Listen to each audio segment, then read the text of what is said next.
پاک قطر پالیسی کیوں جائز ہے؟ مفتی طارق مسعود صاحب نے لائف انشورنس پالیسی کے بارے میں فرمایا کہ اس میں غرر پایا جاتا ہے، لہذا یہ جائز نہیں ہے۔ میرا سوال خاص طور پر پاک قطر کی پالیسی کے بارے میں ہے، کیا اس میں بھی غرر پایا جاتا ہے اور وہ جائز ہے یا نہیں؟ محمد توصیف لاہور سے۔ دیکھیں، جو انشورنس کمپنیاں جو کچھ کر رہی ہیں نا، جو مروجہ انشورنس ہے، وہ تو بالکل حرام ہے، ناجائز ہے۔ پاک قطر تکافل کا جو سسٹم ہے وہ وقف پول کی بیس پر ہے، یعنی آپ بجائے کسی کمپنی کو، یعنی افراد کو پیسے دینے کے بجائے کہ آپ افراد کو پیسے دیتے ہیں اور یہ کہتے ہیں کہ مجھے یہ نقصان ہو گیا تو یہ افراد میرے ساتھ تعاون کریں گے، یہ کمپنی میرے ساتھ تعاون کرے گی، ایسا نہیں ہے، بلکہ چند شرکاء مل کر ایک وقف پول بناتے ہیں۔ تکافل میں یہ ہوتا ہے، اس پول میں کچھ اماؤنٹ جمع ہوتی ہے، اس اماؤنٹ کو وقف کر دیا جاتا ہے، اور وقف ایسے نہیں کیا جاتا کہ جو بھی مستحق آئے گا، بلکہ وقف ایسے کیا جاتا ہے کہ جو اس پول میں اتنے پیسے دے گا اس کو فلاں حادثے کی صورت میں اس کے ساتھ اتنا تعاون ہوگا، اور وہ تعاون اس کے اماؤنٹ کے ساتھ اس کا لنک ہوتا ہے کہ جو زیادہ پیسے دے گا اس کے ساتھ زیادہ تعاون ہوگا، جو کم پیسے دے گا اس کے ساتھ کم تعاون ہوگا۔ یہ ایک لم سم خاکہ میں آپ کو تھوڑی دیر میں بیان کر رہا ہوں، میں نے تکافل پہ 1 سال کام کیا ہے، تو میں صرف ایک مختصر سا خلاصے کے طور پہ بیان کر رہا ہوں۔ تو دارالعلوم کرنگی کے حضرات جو ہمارے بزرگ ہیں، اکابر ہیں، بڑے علماء ہیں، اور خاص طور پر حضرت اقدس حضرت مفتی تقی عثمانی صاحب، انہوں نے یہ نظام بنا کے دیا اور وہ اس کو جائز بھی سمجھتے ہیں، لیکن دوسرے کچھ علماء کو اس پہ تحفظات ہیں۔ جو حضرات جائز کہتے ہیں، وہ مشہور دلیل ہے ان کی کہ بھائی جو تعاون، جب پول کے ساتھ تعاون کیا جاتا ہے جو اماؤنٹ کی صورت میں، تو جب اس تعاون کرنے والے کے ساتھ حادثے کی صورت میں تعاون کیا جائے گا تو اس لیے نہیں کیا جائے گا کہ اس نے پول کو پیسے دیے ہیں، بلکہ اس لیے کیا جائے گا کہ وقف کی جو شرائط میں سے یہ تھا کہ جو اس کے ساتھ تعاون کریں گے ان کے ساتھ اتنی حد تک تعاون کیا جائے گا، تو وہ یعنی جن کے لیے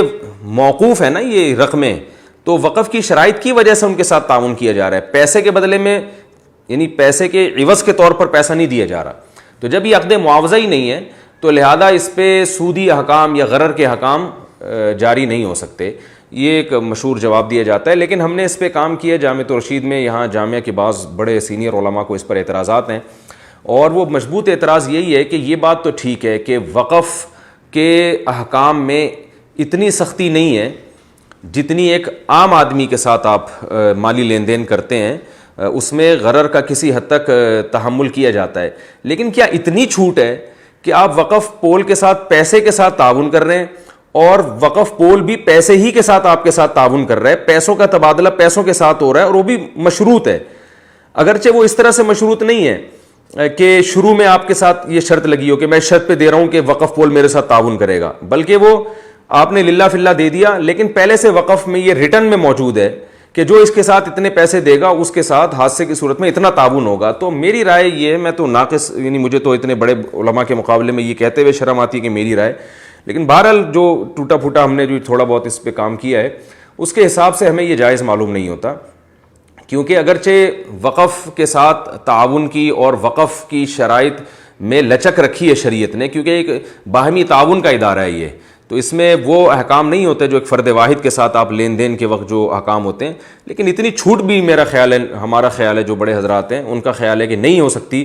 کہ بالکل پیسوں کا تبادلہ پیسوں کے ساتھ ہو رہا ہو اور وہ مشروط ہو۔ اس میں یہ کہنا کہ وہ مشروط نہیں ہے، شرط الواقف کنس سے شار ہے، وہ تو بہت زیادہ یعنی طے شدہ ہے، عدالت میں آپ کیس بھی کر سکتے ہیں، تو اس میں جو ہے نا ربا کا شبہ بھی اگر آپ کہتے ہیں کہ نہیں ہے تو یہ غلط ہے، شبہ ربا کے لیے تو عین ربا ہونا ضروری نہیں ہے، تو اس لیے ہمیں اس کے جائز ہونے پر اطمینان نہیں ہے، اور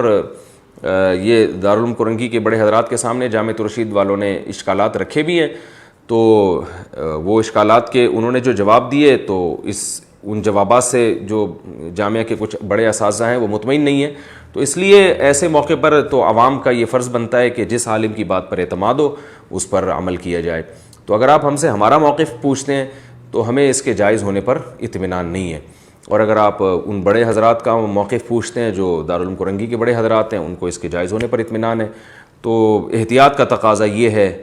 کہ اجتناب کیا جائے، اور اگر کوئی ان بڑے حضرات سے فتویٰ لیتا ہے تو بہرحال وہ بڑے حضرات ہیں، ان کے فتوے پر جو عمل کرنا چاہے وہ کر سکتا ہے، لیکن اگر کوئی مجھ سے پوچھتا ہے تو بہرحال مجھے اس کے جائز ہونے پر اطمینان نہیں ہے۔